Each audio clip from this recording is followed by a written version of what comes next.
le département de la guerre présente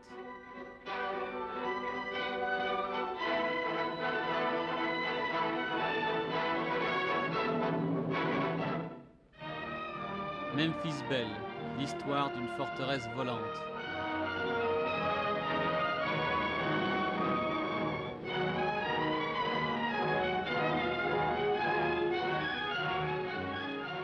Les caméramens sont les membres d'équipage de la 8e Air Force.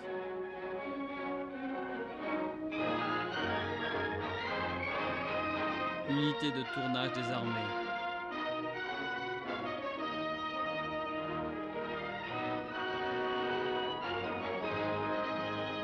Ceci a été filmé durant les réelles batailles au-dessus du territoire ennemi.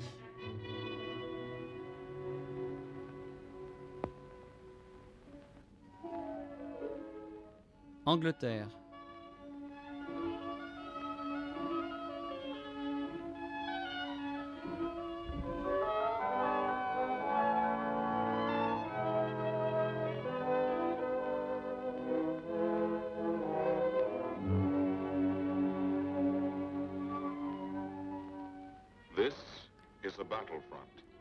Nous sommes ici, en plein secteur d'opération. Ce cadre unique est le témoin d'un genre nouveau dans les conflits humains.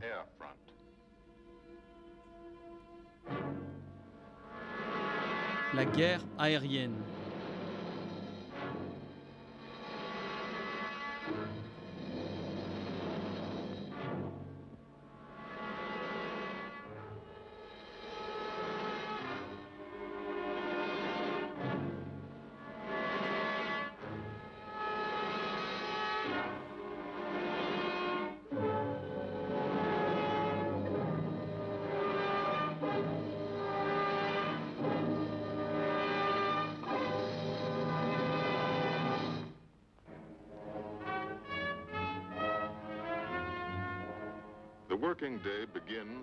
Les journées sont rythmées par la foule des techniciens au sol. Tout appareil est attribué à un groupe de spécialistes qui le prend en charge. Ici, chacun est attaché à son B-17.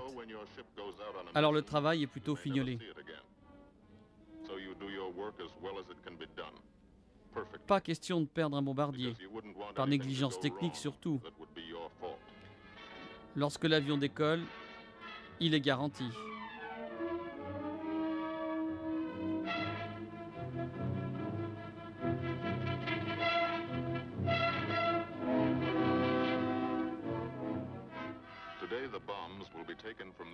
Ces bombes sont extraites du dépôt, puis convoyées et installées sur les avions à destination de Wilhelmshaven.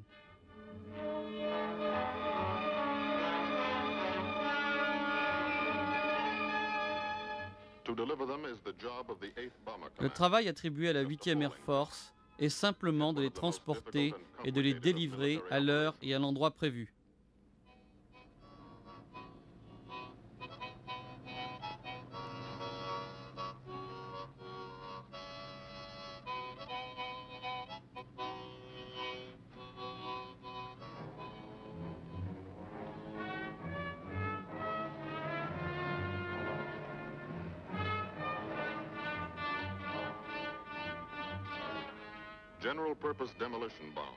Toute la panoplie sera utilisée, mais surtout la bombe à usage général dont la vélocité à l'impact dépasse 1000 km/h. Elle perce les blindages, détruit une usine. 8h10 précise, c'est l'heure du briefing. C'est à cet instant que pilotes, navigateurs et bombardiers découvrent l'objectif du jour. Le commandant du groupe, Stanley Raves, dévoile tous les détails et déjà les teints pâlissent, les gorges se nouent.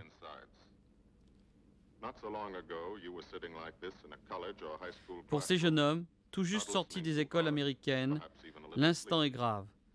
Mais la concentration l'emporte sur l'angoisse.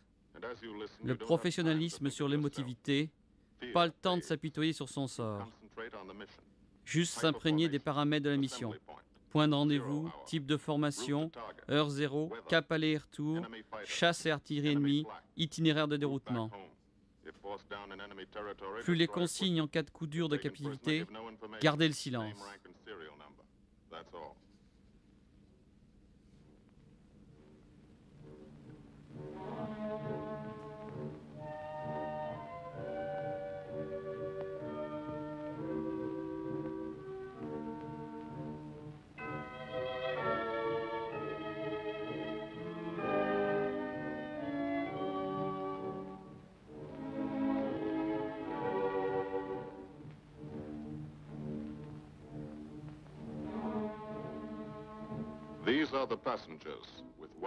Ici, les colis à livrer, sans retour.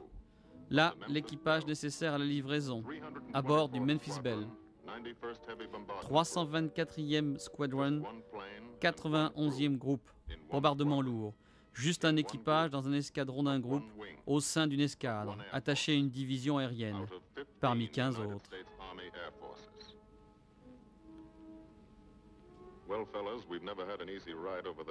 Messieurs, on nous a habitués à toutes sortes de voyages inconfortables ces temps derniers. Eh bien, celui-ci ne sera pas meilleur. Aucune escorte prévue. Alors, ouvrez l'œil. Pas de bavardage dans l'intercom. Doucement sur les munitions. Gardez vos coups pour les gros, les cartons sûrs. Tenez-moi au courant de ce qui se passe derrière. Montez la garde comme d'habitude. Ok, on y va.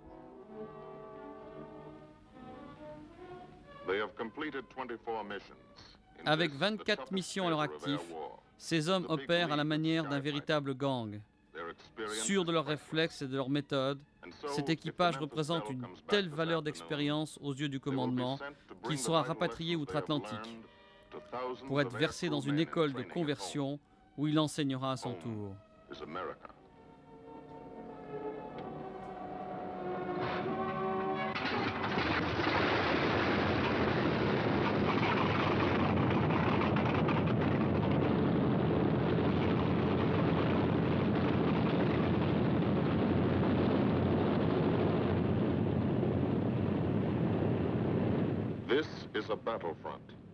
Ne vous fiez pas à l'aspect paisible de ce coin de campagne anglaise, car vous êtes en première ligne. Ici, pas de troupes, pas de coups de feu, mais juste le rugissement des moteurs.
Les roues du Memphis Belle quittent le sol britannique pour la 25e fois. Encore une fois, les ailes de géant de la forteresse vont caresser la campagne anglaise, si reconnaissable avec ses jardins ordonnés, ses arbres bien taillés, ses villes tenues à quatre épingles. Ces aviateurs ne connaissaient rien de l'Angleterre. Quelques classiques après l'école. Ils découvrent aujourd'hui une île transformée en un immense champ d'aviation, couverte de bombardiers, menaçant la forteresse Europe. Ce formidable camp retranché s'étale lentement, dévoilant ses kilomètres de pistes, ses hangars, ses abris. Telle est devenue l'Angleterre dans sa 5e année de guerre. with hundreds of dispersal points, perimeter tracks, and concrete runways. This is England in its 5th year of war. And this is the new battlefront. Et voici le nouveau théâtre d'opération, lieu de tous les affrontements, l'élément aérien. Il n'est plus question d'aller affronter l'ennemi dans ses tranchées, de lui neutraliser ses positions, voire de lui détruire ses tanks. L'objectif est d'une toute autre importance. Il s'agit de frapper le cœur de la nation, le cœur industriel, le cœur technologique, les fondations même de la puissance nazie. Il s'agit d'anéantir les hauts fourneaux, les raffineries, les chantiers navals, l'industrie chimique, les motoristes, l'industrie des munitions.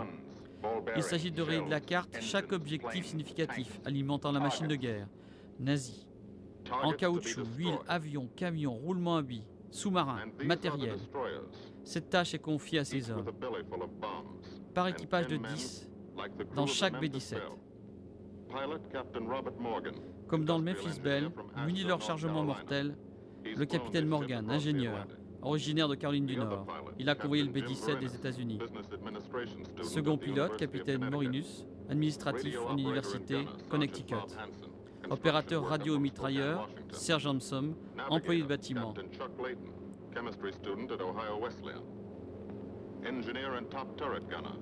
Un navigateur, capitaine Langton, chimiste Ohio. Ingénieur, sergent Locke, opticien, Wisconsin, également mitrailleur dorsal. Mitrailleur arrière, sergent Crimland, New York. Travaillait pour une société textile qu'il quitta après Pearl Harbor. Mitrailleur ventral, sergent Scott, représentant pour une marque de pneus au New Jersey.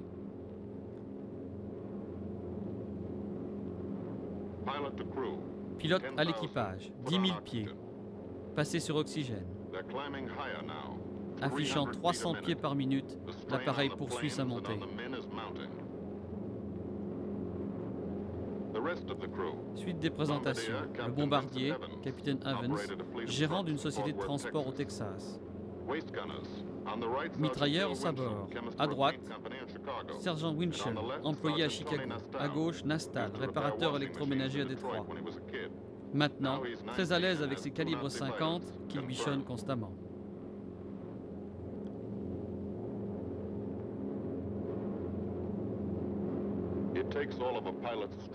Les 30 tonnes du B-17 demandent toute la force des pilotes pour voler droit et en formation, mais aussi en sécurité.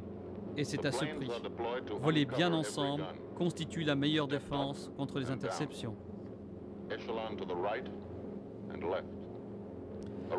Les B-17, regroupés en hérissons, se protègent mutuellement grâce à l'artillerie.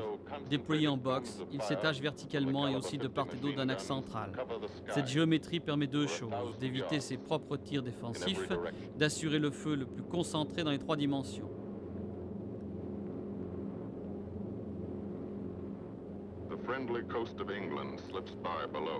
Inexorablement, les côtes amies s'éloignent. Si retour il y a, elles seront bienvenues. La plus belle vue du monde.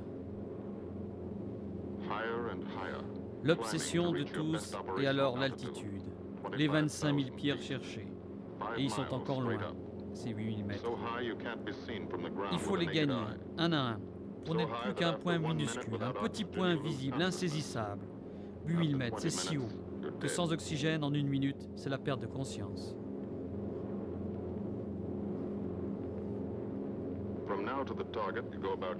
Lors de la montée, chacun s'attache au contrôle des équipements, vérification, navigation, veille et attente.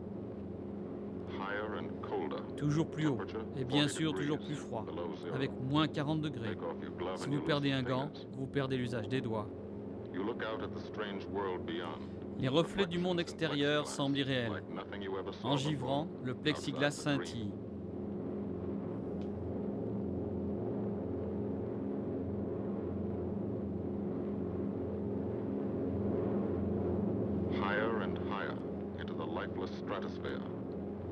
Puis ces lignes floconneuses apparaissent, tracées par les pots d'échappement rougis, toujours plus haut.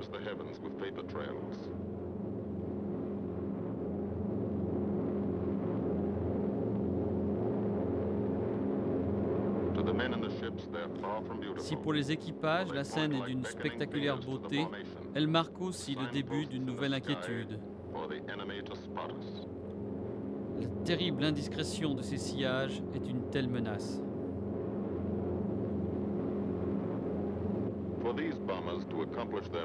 Il faut absolument un plan pour tourner la difficulté, faute, voire toute la Luftwaffe appliquée.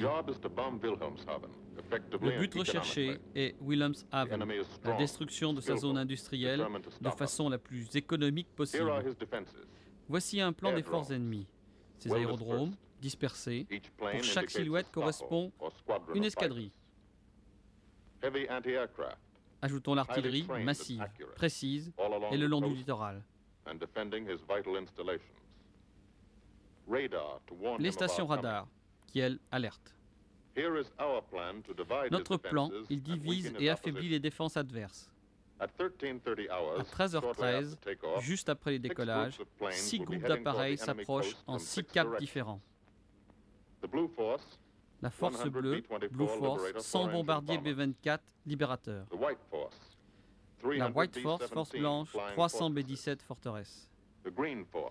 La force verte, Green Force, 300 B-17 également, plus 6 escadrons de P-47 en escorte. Une force de bimoteur moyen, B-26, Marauder, escortée de Spitfire britanniques, 6 escadrons également. En tout, pratiquement 1000 appareils sont en l'air, soit 8000 hommes. Les aérodromes nazis sont mis en alerte. Mais où se trouve l'attaque principale? Quel est l'objectif? Où doivent se concentrer les intercepteurs? C'est notre job de les pousser à spéculer, les induire en erreur. À 14h10, la Blue Force change de cap. La White Force poursuit son chemin. Ces bases de chasse sont concernées et prises en charge pour la riposte. Dans ce cas, elle ne pourra intervenir pour intercepter la Green Force. Celle qui s'en chargera sera à son tour indisponible. Pour la Blue et White Force, les B-26 et les Spitfire s'attacheront à détruire un nœud ferroviaire. Ils attireront des effectifs ennemis.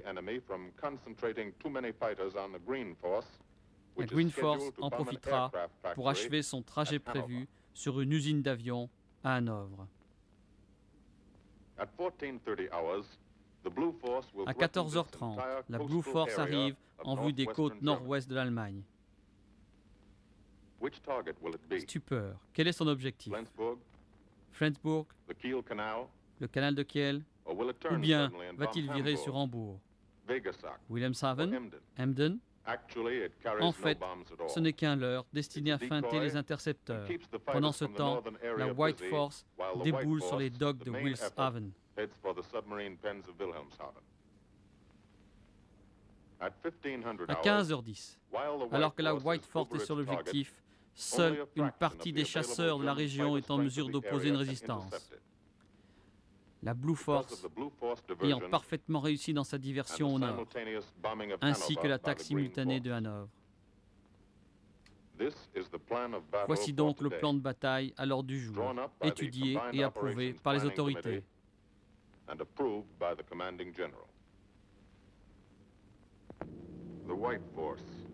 La White Force, patrouille de tête, escadron bas.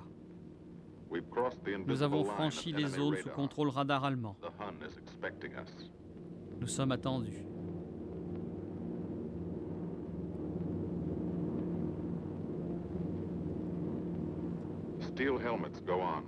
Chacun met son casque, ouvre l'œil.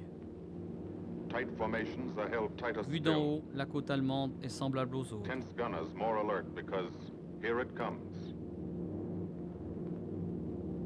The enemy coast. From up here it looks the same as any other. Houses, roads, green fields, des digues, des plages, des routes et des maisons. Mais ce sont des Allemands qui vivent en dessus. Et par 2 fois en 30 ans, ces gens ont ruiné tout espoir de vie paisible en Europe, la plongeant dans l'horreur et la souffrance. Brought torment and anguish into countless American homes. Gold stars and telegrams from the War Department.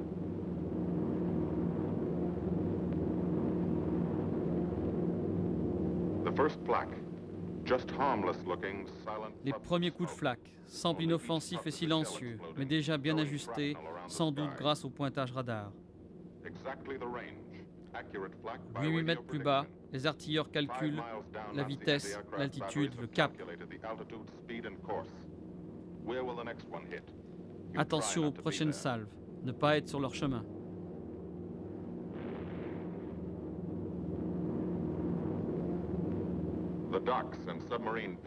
Apparaissent docks et chantiers de construction.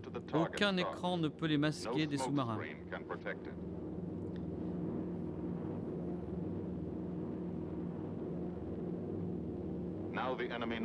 Renseignés sur notre trajectoire, ils tirent des barrages de saturation, mais on doit traverser.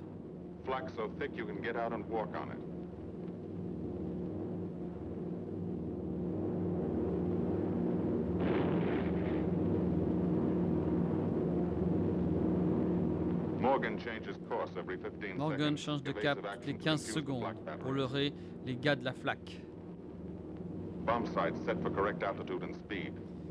Viseur calé sur notre vitesse, notre altitude précise. Soute à bombe ouverte. Pilote au bombardier. OK, il est à toi. À travers les commandes du viseur, Evans contrôle le Memphis Belle, transformé en véritable pigeon d'argile. Les appareils ne doivent plus manœuvrer jusqu'au largage. Premier chasseur.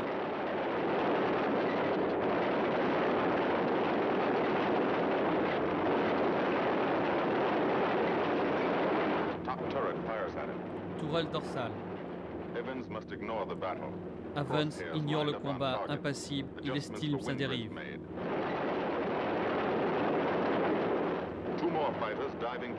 Deux autres chasseurs nous tombent dessus à 9 heures. La flak a la portée précise maintenant.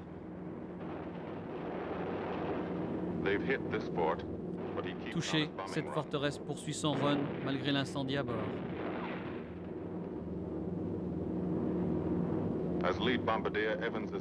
Evans est bombardier leader. Tout le groupe largue à son signal. Alors, pas question de bâcler le travail.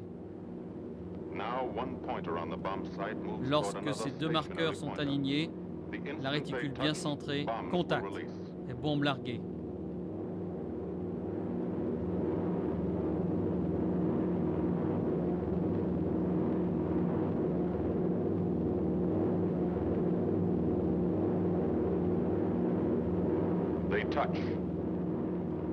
Bombe libérée.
La première partie du voyage est terminée. Le vrai sport va commencer.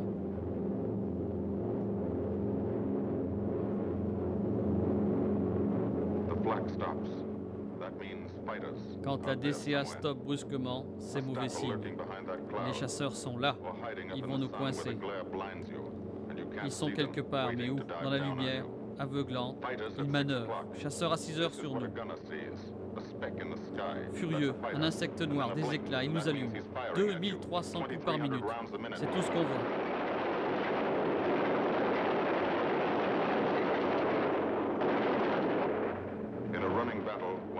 L'outil capital pendant la bagarre, c'est l'interphone.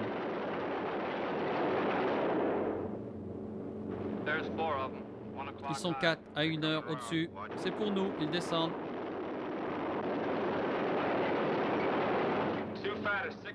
Deux Jerry bâbord dessus, ils engagent. B-17 endommagé à 2 heures, faites gaffe. Feu à bord, vu.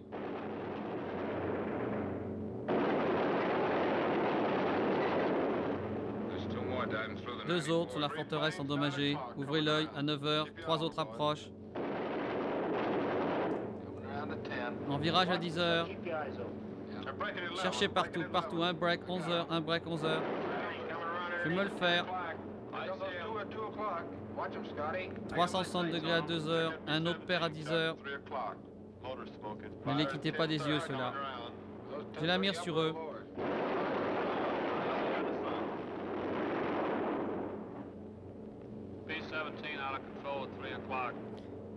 B-17 à 3 heures.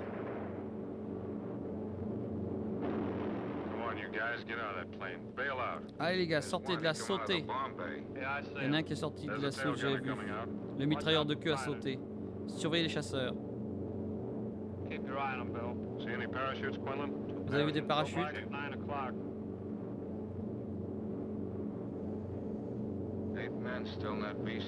Ah, ils sont encore 8 là-dedans. Allez, sautez les gars. 3 parachutes. Attention, la DC à 11 heures. Tous les 109 maintenant 11 heures. Concert à identifier. Amène-toi, salaud.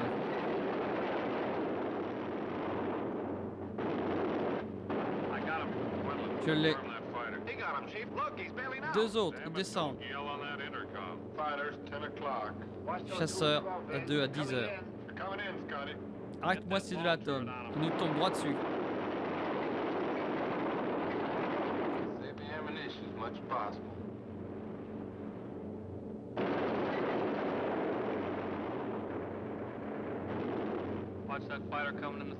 Prenez-le à 3 heures. Il arrive en demi-tonneau, il a engagé la surpuissance.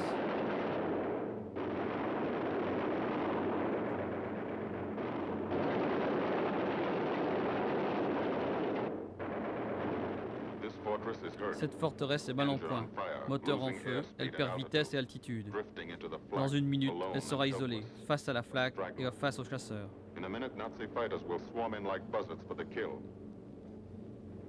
Personne ne peut l'aider. La mort est programmée. Chacun sert la formation.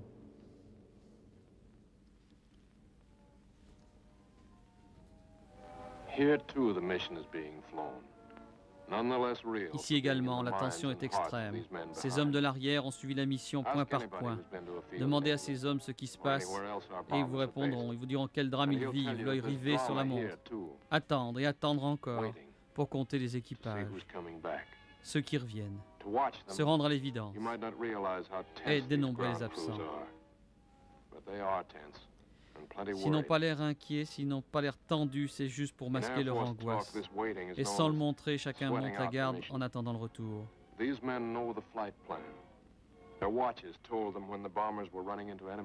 Ils savent tout de la mission, l'heure des premiers contacts avec la flaque, l'heure du bombardement, le dernier survol des côtes et les épouvantables explications avec la chasse. Maintenant, le sang sous aguet, ils veillent car c'est l'heure des premiers retours. Puis, c'est les premiers bourdonnements, les visages se lèvent. Ces points dans le ciel, chacun compte. Le contrôle sol identifie les appareils, note les matricules.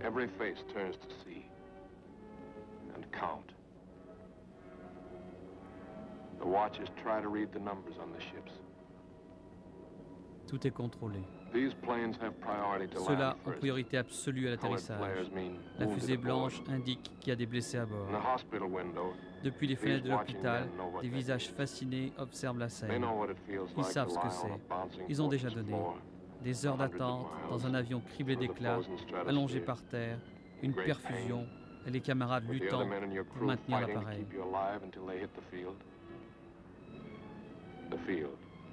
Enfin, à la maison, le train d'atterrissage.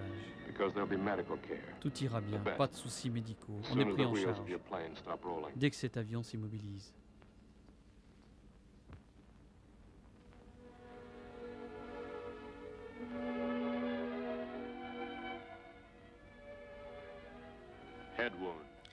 Blessure à la tête, contusion. Un obus de 20 mm a ravagé son compartiment radio. État de choc. Ça va aller.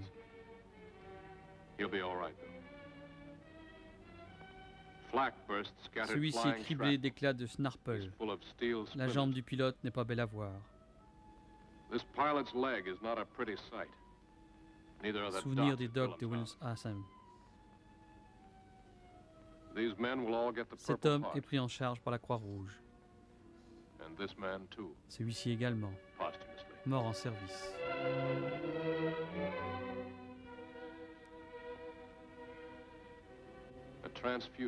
Transfusé par ses camarades, ce mitrailleur est si faible qu'on ne peut le transporter. Le sang frais qu'il a sauvé peut être celui d'une star d'Hollywood, ou d'une jeune étudiante, ou peut-être le vôtre. Quoi qu'il en soit, merci pour lui. Whoever it is, thanks.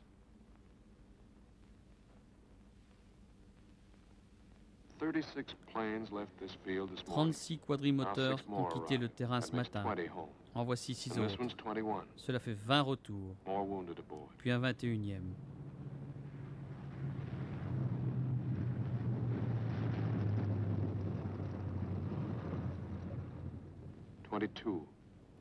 Un 22e en finale, avec son moteur intérieur gauche stoppé.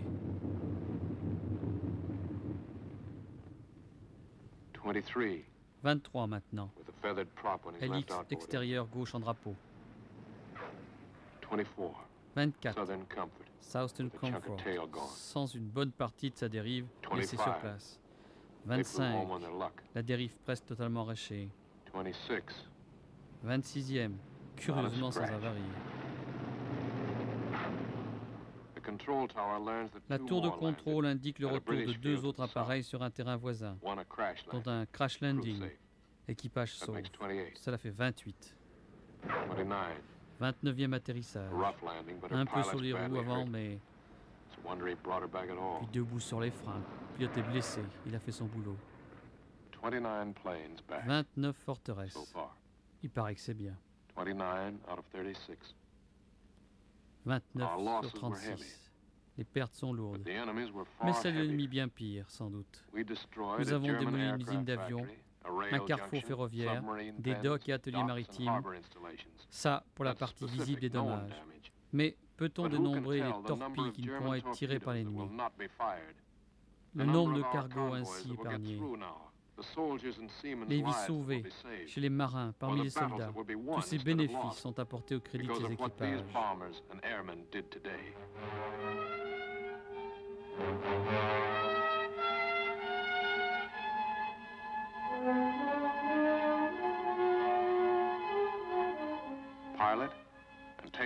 Les pilotes discutent avec les mitrailleurs. Ils sourient maintenant. Un incendie a ravagé l'insacelle moteur. Les flammes ont léché l'empennage, puis découvert la structure du stabilo. Ils ont eu chaud. Mais ils sont là.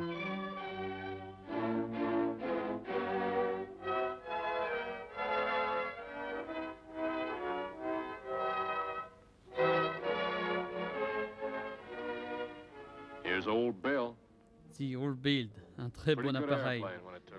Maintenant, c'est une épave.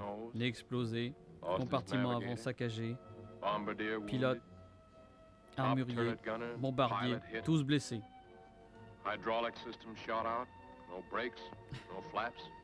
Plus rien ne marche, circuit hydraulique, volet utilisable, frein.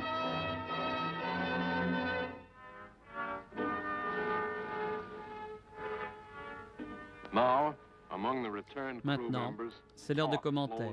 Les traits tirés, les visages fatigués, les aviateurs se pressent autour de leurs avions. Bien souvent, ils ont assisté à la mort des leurs.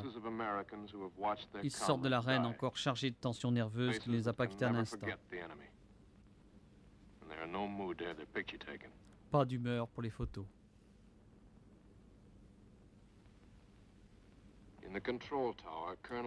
Le commandant de groupe, depuis la tour, est toujours sur le qui-vive, espérant encore apercevoir quelques ultimes survivants. À cet instant, la dernière patrouille surgit au-dessus des collines.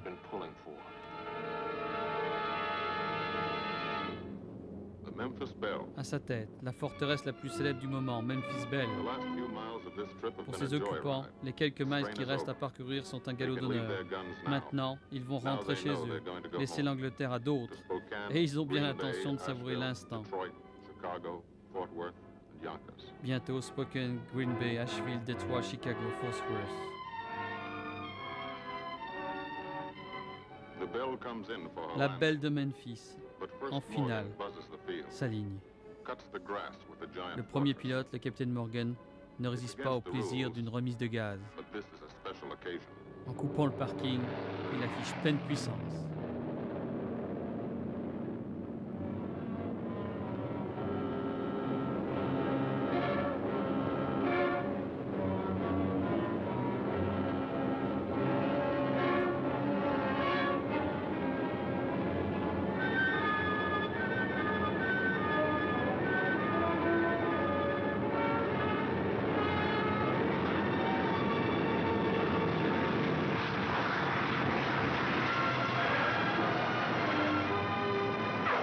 The wheels of the Memphis Belle come back to the Pour la soil of 25 England for fois, the 25th le time. Memphis Belle rentre de mission.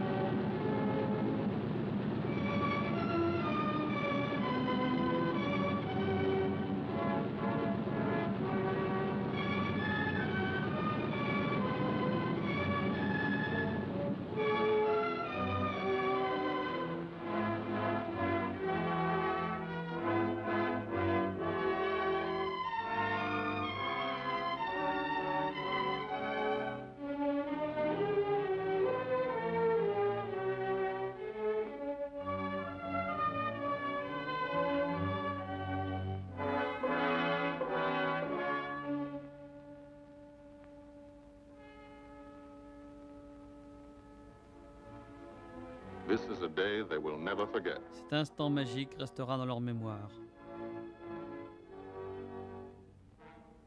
Another great day soon Suivi after, d'un autre, Brigadier quelques General jours après, Hansel visited the field distribution générale du Distinguished Flying and Cross. presented the Distinguished Flying Cross to every member of the crew.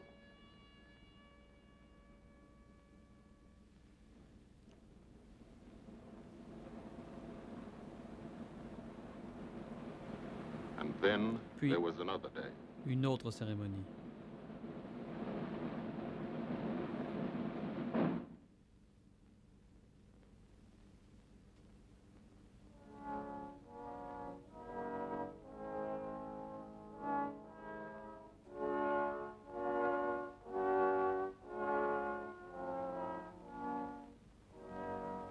Their Majesties, the King Leur and Majesté Queen le of roi England, et la reine d'Angleterre.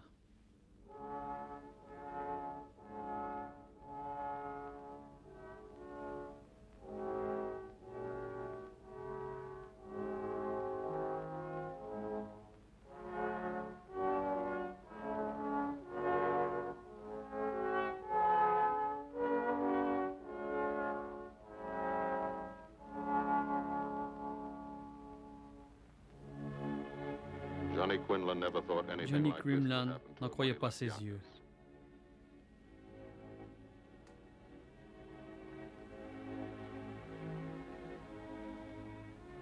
The ground crew were a little Les self-conscious techniciens about au being sol, dressed eux, in étaient fatigues. peut-être moins conscients de l'ampleur de la cérémonie.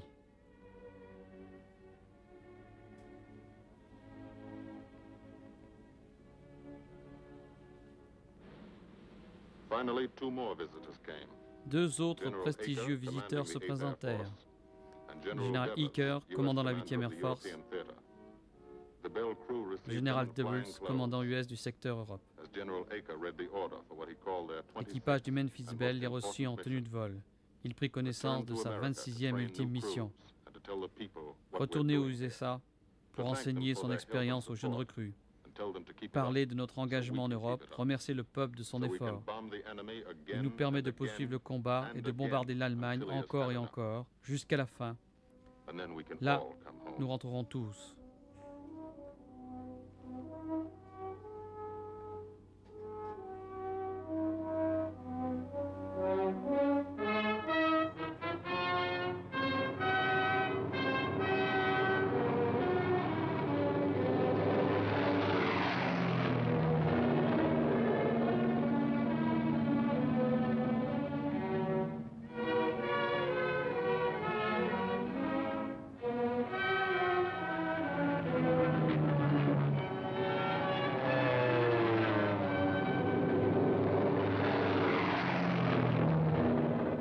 the men of the 8th Air Force, À ces hommes de la 8e Air Force qui pénétrèrent profondément le territoire allemand, apportant la destruction 1600 km de leur base. destruction like this, Destruction totale comme ceci. and who have never once been turned back by the À enemy. ces hommes que l'ennemi n'a jamais fait To faillir, those men, ce film this est film is dédié. gratefully dedicated.